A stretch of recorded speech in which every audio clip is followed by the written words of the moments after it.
Hey, what's going on, guys? I want to start this video off by saying Happy Veterans Day to all my veterans. If you're not a veteran, thank a veteran, So I want to do a story time. I did story time with the cop, and I got a lot of positive feedback from you guys talking about you really enjoyed that video, you really enjoyed the story, you really enjoyed, the positivity that came from that. So I thought, what a good time, why not a better time than to put this video out? So this video, I want to be telling a story of something that I was a witness to or something that I was around when I was in Afghanistan. So for those of you who don't know, I'm a Marine Corps veteran. I did 2 tours of Iraq and 2 tours of Afghanistan. And I had the privilege of working with some amazing people. You guys have probably heard that quote, "Don't call me a hero." Like, I'm not a hero, but I worked with some. That's me, man. I worked with some amazing people. And I'll tell you what, it wasn't until I went to Afghanistan. I'm a Marine, like I said, so I'm hard-headed like most Marines are. And we have that mindset of we are the best, and I'm never going to stop thinking we're the best, but we just have that mentality of we're just better than everybody else, whether it's other branches or the people, and it's a cocky thing that's instilled in us, from boot camp. But anyways, it wasn't until I went to Afghanistan that I got to work hand in hand with all these different branches that I truly understood what it was to be a troop, you know what I mean? To be a military service member in the United States. And it wasn't about being a Marine. It wasn't about, being better than anybody. We stood side by side and we worked together, The story I want to get into, if you guys had never heard of it, this happened in Afghanistan in January of 2012. So I got out of the Marine Corps in 2012. I got out in July. I was still in Afghanistan in January. I didn't get back till June, but kind of summed up what would happen is I trained with some Navy corpsmen out there, and I got what was called a CLS. I went through a combat life-saving course. I had the opportunity to work on people who had been shot, who had been blown up with IEDs, and we would bring these people in, patients, whether they were enemy or whether they were some of our troops, and we would kind of tend to them as far as first aid went and stabilize them until they can get worked on, whether it was by the corpsmen or whoever else was around, medical staff that we had for the Navy, or just stabilize them so we could send them out to somewhere else where they could have surgery or, things like that. So with that being said, me and my Marines would kind of wait, and they would tell us, hey, we got a medevac coming in. Somebody's been shot or somebody's been blown up or whatever. So we would stand by, and me and my guys would run into the aircraft, and we would grab the gurney with these patients on them, and we would carry them back into the medical tent. And like I said, a lot of times I got to sit in on it. I got to hang out, and I learned a lot, and it was just very humbling experience, to see people in that position, and just to do what you can to help them. And unfortunately, we weren't able to help everybody, but we did a lot to help a lot of people. So January 2012, we're standing outside. They went to go pick up. They said some Marines had been shot at. They had been ambushed. And January 2012, like I said, the medevac goes out. We send some of our aircrafts to go and provide security. They start coming back, and this aircraft is coming really slow. They're landing. And they gave us a call over the radio, nobody get near this aircraft. And I was just like, how are we supposed to get the patients off if we don't get near the aircraft? And they said, if you're not on the aircraft or you're not going to be the one tending to them, nobody get near this aircraft. So we're like, okay, so we stand back. I have no idea what's going on. They bring out the gurney with a Marine on it. Marine's been shot. So we're like, okay. And unfortunately, it was fairly normal out there to have that happen. So they bring this Marine out, and everyone's just kind of standing, waiting. We're taking pictures. Well, as they're bringing him out, we found out that he had been shot with an RPG in his leg, on his left side of his leg, in his thigh. So he got hit in the leg, but it didn't blow up. So they brought him back. The Army crew that brought him back, man, I can only imagine what was going through their heads, having a live RPG in this kid's leg. I say kid, he was 20 years old, having this RPG in this guy's leg, not knowing if it was going to blow up. And I worked, my building, I had a little wooden shack that I worked out of, and they were literally right next door. These are the guys that I was next door to, and I worked with daily.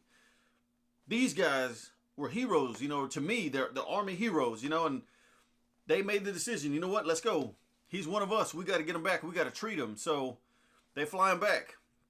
The whole time not knowing, is this going to blow up an aircraft? Is this going to take all of us out? They land. They get there. Lieutenant Commander with the Navy, again, he's on the other side of me, you know.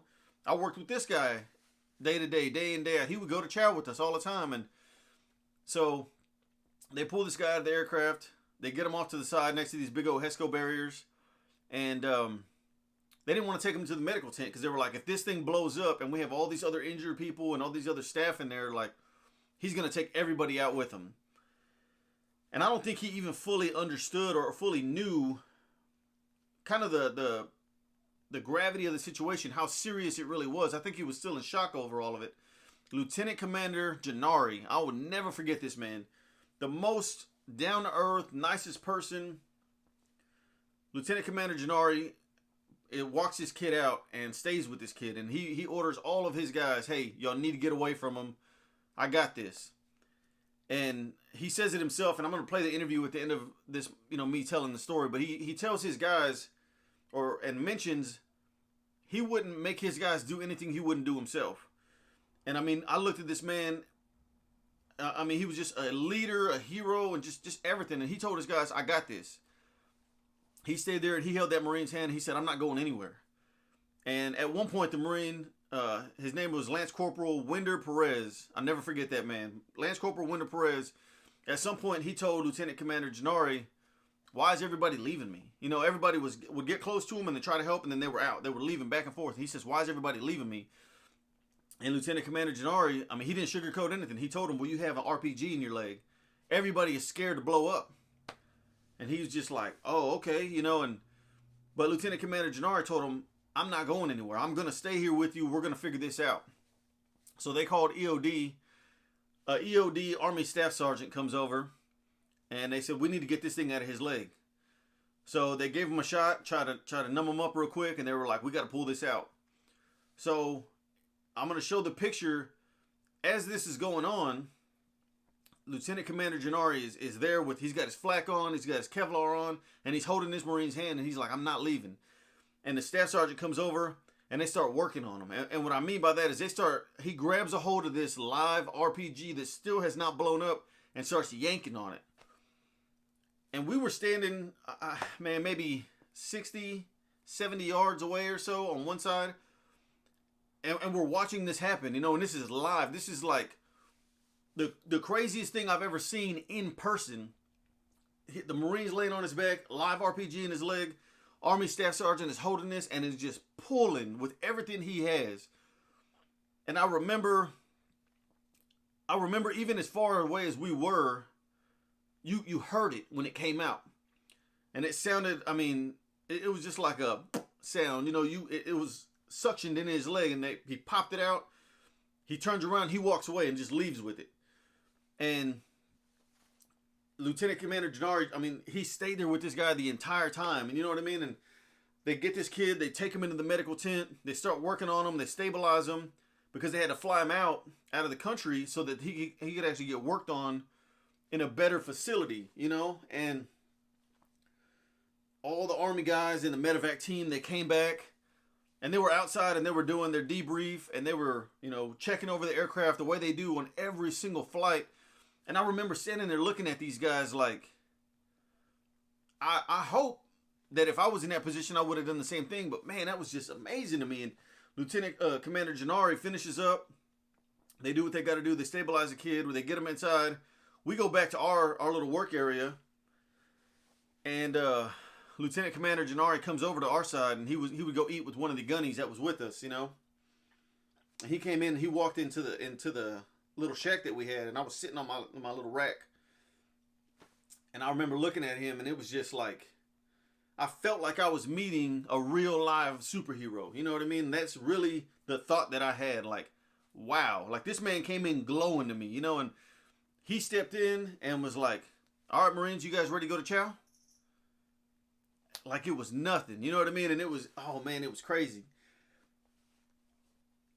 I worked with a lot of amazing, amazing people. You know what I mean? So when I say Happy Veterans Day, I don't mean just my Marines. I don't mean just the Army, just the Navy, just the Air Force. I worked hand in hand with all of these guys We were the Marines that were sitting right in the middle. We were Huey and Cobra Squadron, and we supported everybody else that flew around us. To the right of us, we had Army, and they were the medevac team, and they brought in all the injured people. To the left of us, we had the Navy, and they had all their corpsmen, their medics, their docs, and every time somebody came in, they were the ones that worked on them to fix them and get them better and to get them back where they needed to be. And then directly behind the Navy, we had the Air Force. And the Air Force were our air traffic controllers. So they coordinated everything that we did, you know. And then crazy enough, kind of behind them at an angle, we had the British Army back there. And that's a whole nother story. Those British Army guys are crazy. But we worked, I mean, Army, Marine Corps, Navy, Air Force, British Army. And we were all the same. We all worked together. We all had that same mission. Now, big picture, what we doing? I'm not going to get into all of that.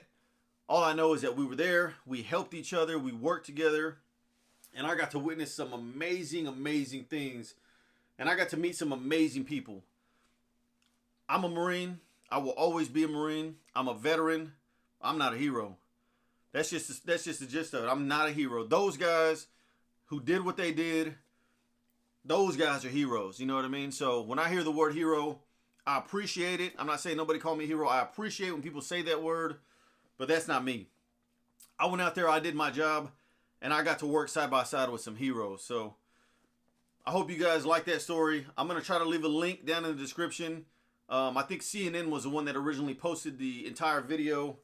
And, you know, that way you guys can read more detailed. I'm just telling you from my perspective what I saw, what happened. And kind of a funny side note on that. So I got out of the Marine Corps in July. It wasn't until, I think, August time frame that the story actually broke. It hit CNN, all these things. It just blew up. Everybody was like, oh, man, this is crazy. And they started learning about it. And I remember my mom called me. Now, mind you, I'm already back here in Texas. I've been out of the Marine Corps for about a month. I'm here at home. Like, I'm safe. Like, you know. And my mom calls me and she's like, did you hear about this Marine? And I said, what are you talking about? She said there was a Marine in Afghanistan, had an RPG stuck in his leg. They removed it from his leg and he lived.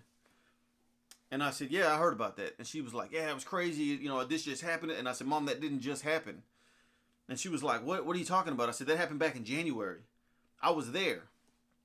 And my mom freaked out. What? You were what? And I'm like, Mom, like, calm down. Like, I'm home. Like, there's nothing to freak out about. Obviously, it's said, it's done.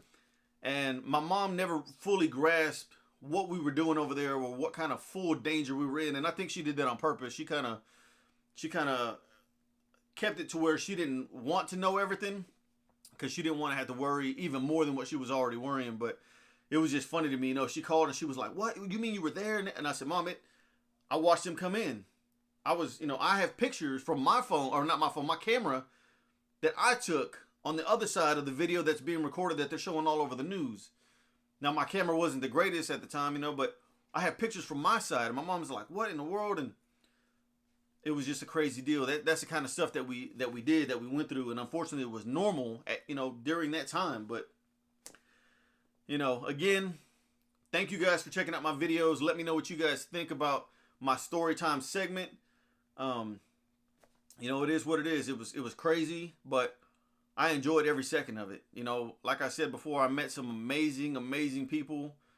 And I wish people viewed each other the way we did when we were overseas, because it wasn't about black or white. It wasn't about rich or poor or, social status, nothing like that. It was all about we are on the same team and we're here to fight together. So, we can hopefully one day it turns out like that. But thank you guys for watching this video. If you're not subscribed, consider subscribing.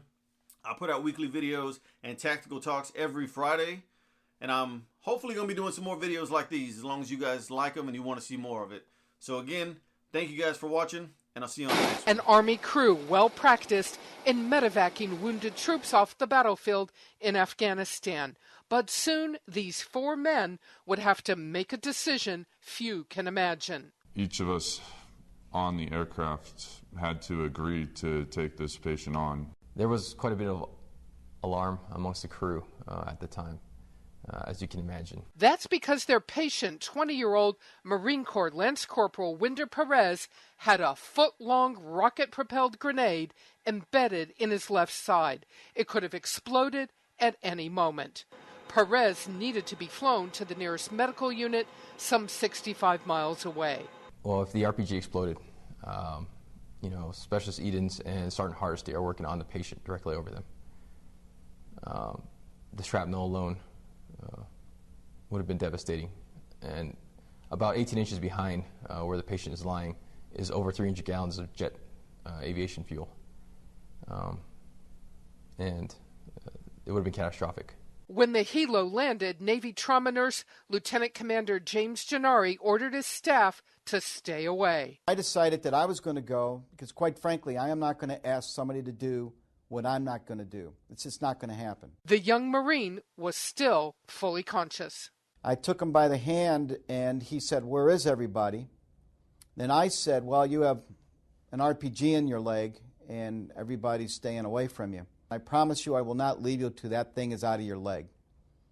And he said, "Cool." This video shows the amazing effort. Gennari, wearing the helmet, was joined by explosives expert Army Staff Sergeant Benjamin Summerfield. The staff sergeant came around to the right side of the patient, leaned over a little bit, and he grabbed a hold of the fins, and he gave a big tug and got about halfway through, or halfway out. Watch Summerfield keep tugging, finally getting the live round out of the young Marine.